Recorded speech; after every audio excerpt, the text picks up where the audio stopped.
Hey, it's Samantha Hartley of the Profitable Joyful Consulting Podcast. This season, we've been talking about consulting ideas, and the episode today is about systems. One of the ways that I assess the sophistication level of a consultant is by how excited she gets when I begin to talk about systems.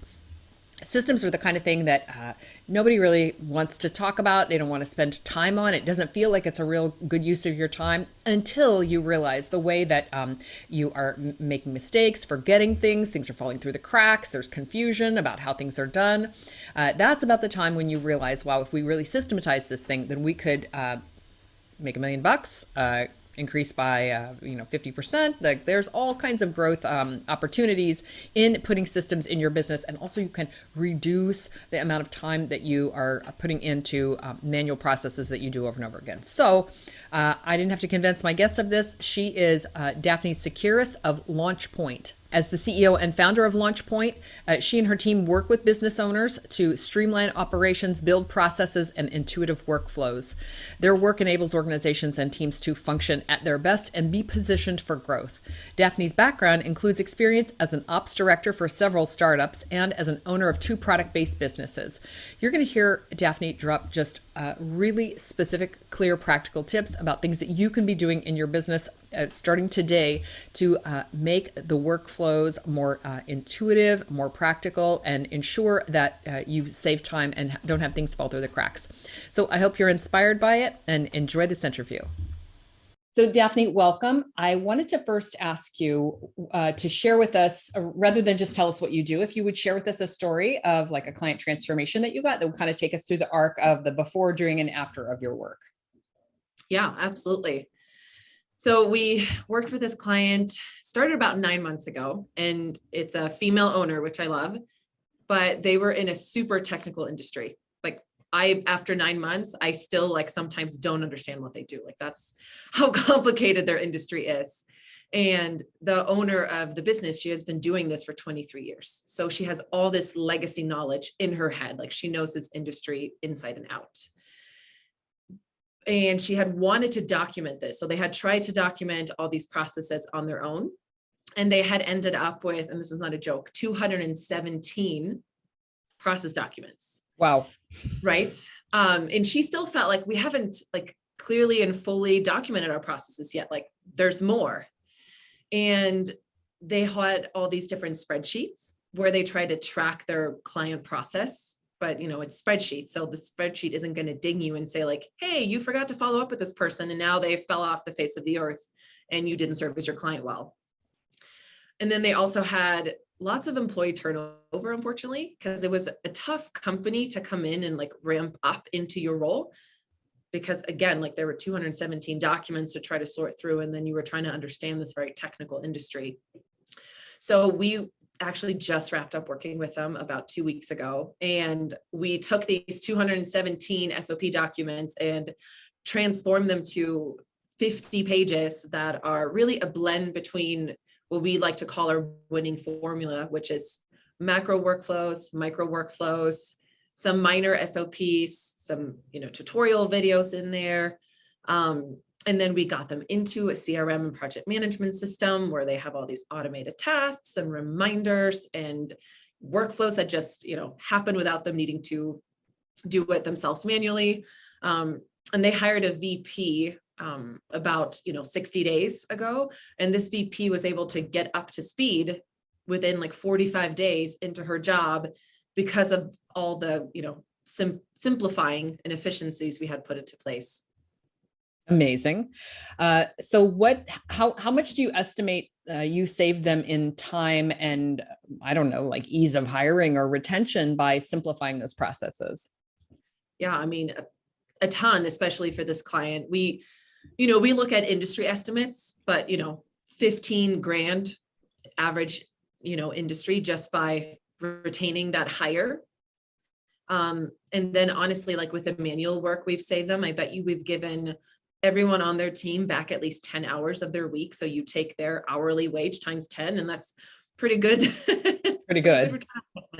Yeah. I remember the first time I simplified the process and I knew the hours that it saved me. And I was it was also 10 hours a week. That's why you reminded me. Yeah. And I feel the idea of like 10 hours a week that used to be, spent or wasted on something that could be simplified is just like, for a business owner, that is like, it's so huge. I was just telling somebody like what you could be doing with that time, which is either like revenue generating or resting, two of my favorite things to do with time that I free up. Right. So it really makes a huge impact on a business. So that's amazing, amazing work. So tell me a little more kind of like broadly about what you do and where your clients come from. Who are they? Yeah, our clients, most of them honestly come from referrals, because you have to really understand what we do. And most of them are in that like $1 to $5 million range, or they're trying to scale from like, I'm either really close to breaking through the $1 million, or I broke through it and now I want to grow and scale quickly. Most of them are service-based businesses, but they suffer from these breakdowns of like, most of the information is in the owner's head. And they're like, unless I figure out how to clone myself, I won't be able to scale my business. Right. Or unless I take these key employees that I have as part of my team and clone them, I also can't grow my business. Yeah. So we come in and we help them obviously on the process side to say like, let's get all your process mapping done, all your standard operating procedures documented, but let's do it in a way that's can be used for ease of employee onboarding and ease of troubleshooting and getting this information out of your head so you're not a bottleneck for everything. And then we pair that with the tech side, because we've really found that if we don't take these systems and workflows and put them into an automated system, then we still have that human error, because unfortunately as humans, we're still fallible and we can't remember everything and things fall through the cracks. And we want to make sure to remedy that as much as possible. Well, I remember years ago reading this wonderful book called The Checklist Manifesto, and it was basically one of the things that inspired me to do SOPs, just the idea that really almost everything in your business can be kind of like written like a recipe or like a checklist, and you make that. And they gave this example of this hospital in Boston that put together checklists, and they were like really incredibly effective, except for the doctors wouldn't use them because they were like, I'm too smart, I don't need a checklist. And I feel like that's really the idea behind this is you can have a way that you don't make mistakes, or that you ensure that you do things that you might forget and things like that. So that's part of the reason I'm so passionate about checklists and process maps and things like that. And you're also using the term workflow. So would you kind of define systems and workflows and process maps and differentiate those for us? Yeah, I would say for us, workflows and process mapping is really the same thing. Okay. Because a process map is a process map of a workflow. Okay, perfect. So and then, same. And then as far as when you're, is an SOP the same thing? So an SOP is the written version of a process map. So standard operating procedure. And that's where you take what was I not able to capture in my process map, and what do I actually need to write down as words or as a checklist, because a checklist doesn't lend itself well to a process map. Okay, got it. So I feel like most of the clients that I talk to, most of my clients who are not really using systems and checklists and things when I first start working with them, and I'm such an evangelist for them that eventually they begin to use them more and more. But I think the attitude is usually like their systems are kind of like vegetables. Like, I know I should be doing this and it's probably really good for me, but I just hate broccoli and I really don't want to do it. So how do you, and I know people probably come to you when they're already convinced, but how would you convince someone who is like, this feels like vitamins? Yeah. And I love that analogy. And I feel like most people think that systems equal restriction.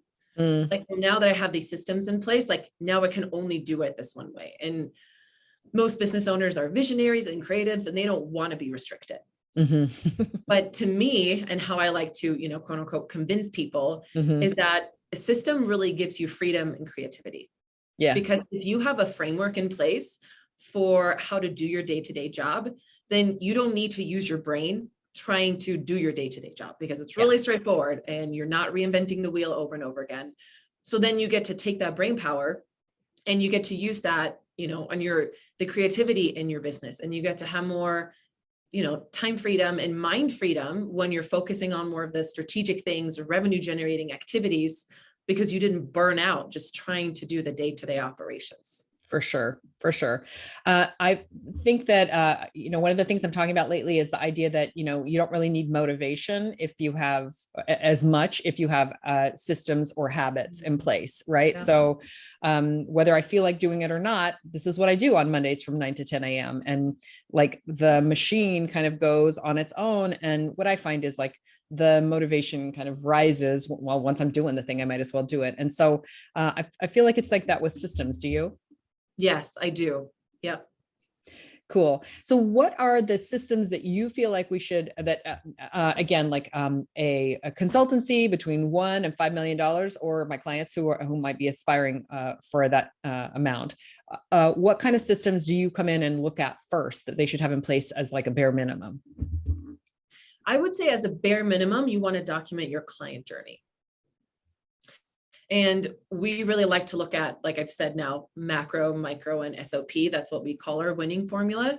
So your macro workflows is where you're putting just together that overall structure. And honestly, that overall structure looks the same for most businesses because we all do sales and lead management. We all usually have some type of client onboarding process, but you're looking at those bigger buckets of your client journey.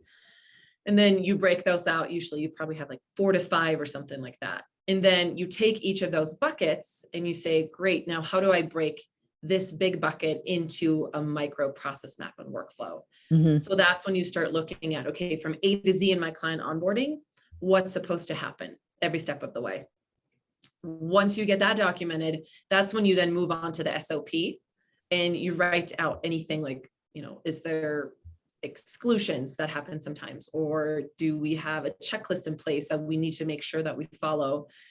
But we found that when you approach your systems in that way, it's really easy for us to get like analysis paralysis of like, well, how do I even go about documenting my processes? Like there's so much, I can't possibly do this.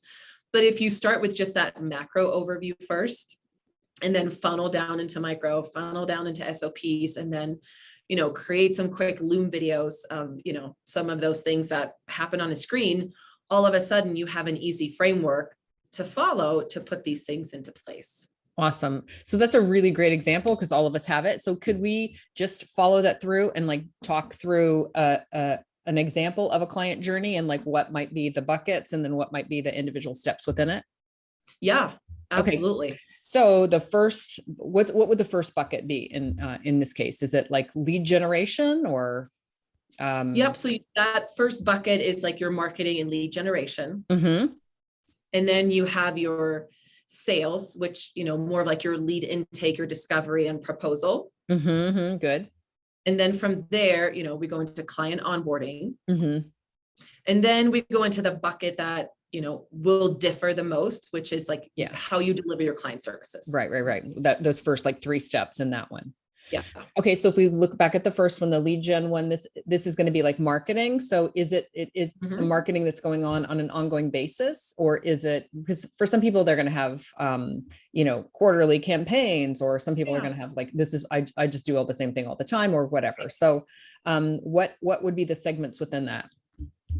So the segments within that is usually when we're looking at your lead management and how that comes in is we start with a funnel of what are all the different places your leads come in from. And then there might be 3 different ways that those funnel, because these are things that come in from ongoing marketing, the things that I know come in from referrals. And then these are special promotions that I run. Got it. But then what you want to look at is where do those leads go? Do I feed them into a CRM automatically? Do they come into my email? What's the first touch point I want to have with them? How quickly do I want to have that touch point? Is it me? Is it someone else? Do I have a scripted email that I send or that automatically gets sent when someone lands in my CRM inbox? So that's when we really get into that nitty gritty. And when you do that, that's when you want to try to solve for those pain points and inefficiencies of like, you know what, at this point, like when I get a lead from, my Google ads, for example, like that's when I seem to drop the ball because they go into this one place and I can't seem to follow up with them. So how can we solve to make sure that that doesn't happen anymore? Right. Exactly. Or I get a referral and then I find myself writing the same email over and over and over again when actually there could be some efficiency in this process. So I really wanted to get granular on that because I think exactly as you said, like, what you do when you drill down in this stuff is you find, as you're calling them pain points, and I would say these like just massive gaps where you're hemorrhaging opportunity. I think that one's really great. And then when we look over, for example, onboarding, I think that's another place where if people have, usually if you have a CRM, then you've set up some kind of workflows where there's a certain degree of automation. When you have sales, people usually know the steps that you're talking about, like discovery and proposal, and then, signing and agreements and stuff like that. What I find is that for a lot of my clients, onboarding, and one of the reasons why it's so labor intensive is that they haven't taken the time to turn onboarding into, create SOPs for onboarding, because what I would share is that one of the big benefits of having systems around things like that is that you can figure out what you need to do, you as the principal consultant or the business owner, what you need to be doing, and all of the stuff that can be delegated to somebody else, or even put into automated processes. You can have welcome emails, you can have gifts sent, you can have somebody else on your team, getting someone familiar with your customer area. There's all of those opportunities for that, but there aren't unless you kind of really dig into it and realize that you do have an idea for how you want this experience to be, especially with onboarding. Yeah. So that is very true. Most owners we sit down and talk with, they think that they don't know what they want. And then we start asking them the questions, and they actually have a really clear picture of what their ideal state would look like, but it's hard for them to go there because it feels like so much work to implement that ideal state when really it's not. But, we talk ourselves out of great things all the time. For sure. And there's a kind of a sabotage strategy and staying confused about it, of like, I suspect there's so much work in there, and I'm just going to stay confused. And then we open it up and we find, actually, it's pretty simple. I think I could work with that. So I'm glad that you're brought in for that. What are the occasions, what's happening in the business when people bring you in most often? Most of the time they're at a point where they want to grow and scale, but they can't, because they've hit that ceiling of like, me as the owner, like I can't take on anymore. And like, I can keep hiring people, but it doesn't seem to make a difference. Yeah. And so I know that there's, processes that I need to take from my head so I can delegate it to other people, so I can free up my time and, bring in that revenue. Or I know that, we can be more efficient with being automated because my systems don't talk to each other. So here's siloed information and there's siloed information, and, it's not cohesive.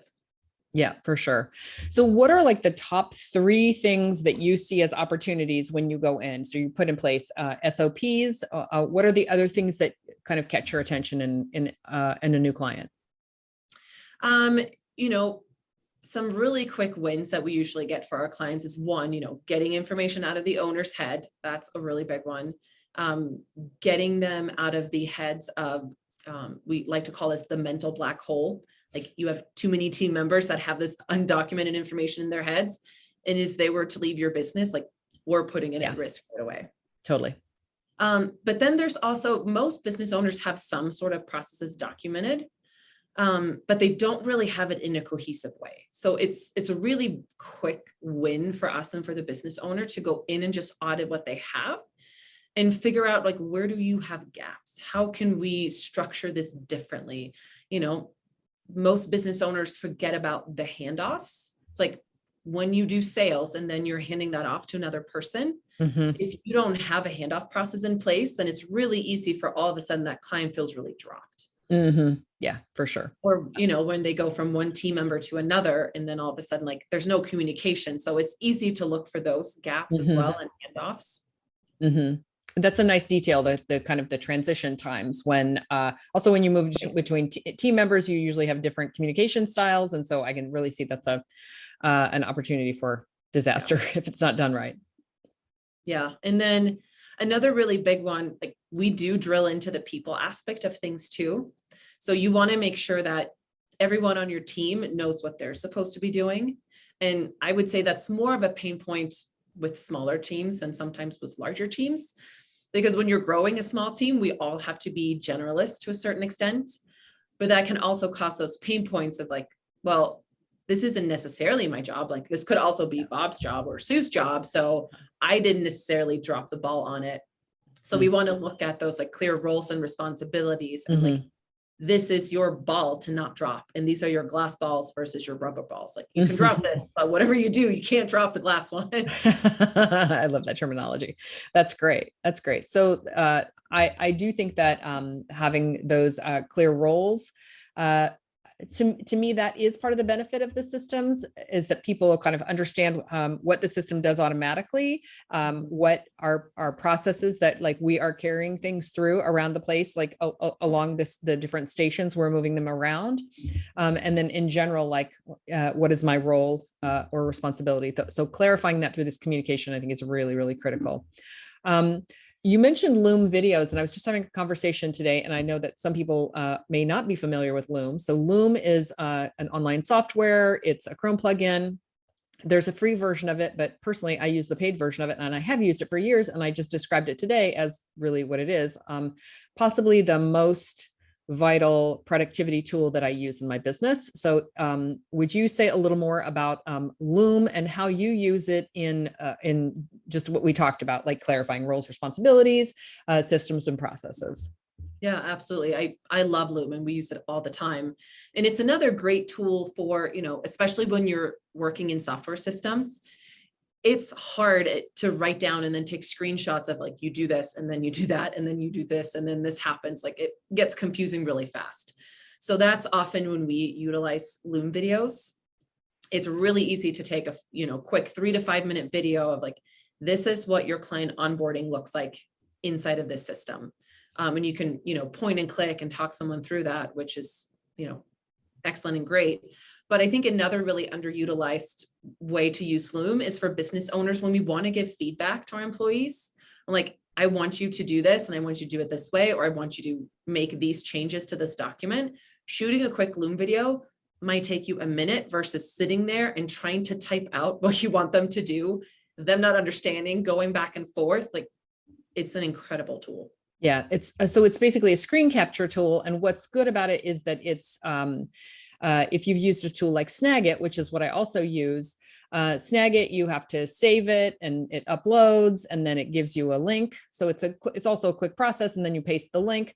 And that little tiny bit right there is just done automatically by Loom. So it just saves you a few clicks and a few minutes of uploading and waiting around and things like that. So the screen recording is just a more efficient way of communication. So you mentioned like showing a process on the screen inside of software to someone, giving feedback. I, for example, will work with designers, and especially if you're like saying what you like and don't like about a certain design, whether it's a website or a graphic, typing that out would be miserable by any means. And you don't have to take anybody's time to gather them at the same time. You can just show them on a screen. So I think those kinds of tools are amazing. Are there other tools that you have found really helpful in helping your clients to create better systems? We love Lucid Chart. That is a really great system to build those process maps in. And even if you're not a pro at how to build process maps, they have a ton of great templates that you can just go and use. So you can search for, I'm trying to build this type of workflow. You'll get a great template that you can just, customize for yourself. That one's really great. And then, of course, we all have our favorite softwares that we like to work in. We get a lot of our clients into Monday.com because it's such a robust and honestly easy system to automate right out of the box. And it has so many different functionalities. But those I would say are our top ones. We also have a lot of people, if they're heavy in the marketing realm, we get them into something like Active Campaign because you can manage your marketing and your workflows in there at the same time. But really for us, it's really important that we're getting someone into a system that is not just going to work for them now, but it's going to grow with you. Yeah. And that's why we really like to do process mapping of your current processes first. So we can look at those and say, great, this is our current state and this is our future ideal state. If you look at the future ideal state, like where can we put automations into place? Where can we put something into a system? And then with that, we can use that to do our requirements gathering for what the best possible system can be to get them into. I love that. I think that makes a lot of sense of like, where are we going? And let's design the system that will help us once we're there, not just like accommodate where we are, because I do know that there's plenty of times when that system will break. Like what if we onboard 50 clients at a time? I've had plenty of my clients come back and be like, we cannot here's the limit of how many we can onboard at a time without our collapsing, ourselves internally. And I think that kind of thing really helps to think about it in advance. Mm-hmm. And most systems these days, they have tiers. So even if you know that in the future, I need to be on the enterprise version, like the pro or basic version is really good now. So you don't have to pay for all the bells and whistles that you're not going to, use for another year or two. Great. You can kind of grow into it, right? Yeah. Like pants for the kids. Yeah. Good. Are there any kind of trends that you see in systems? Is there anything that's kind of changing in your field that you've noticed? I definitely have noticed moving away more from like that words on words on words with writing those like dry process manuals and moving a lot more into videos and process maps and trying to make it more visually appealing versus just trying to write this, 200-page novel that no one's really going to read. Yeah. So that's been really big. But then also lots of people now are getting VAs that are either part-time, full-time, that can just take a ton of things off of your plate.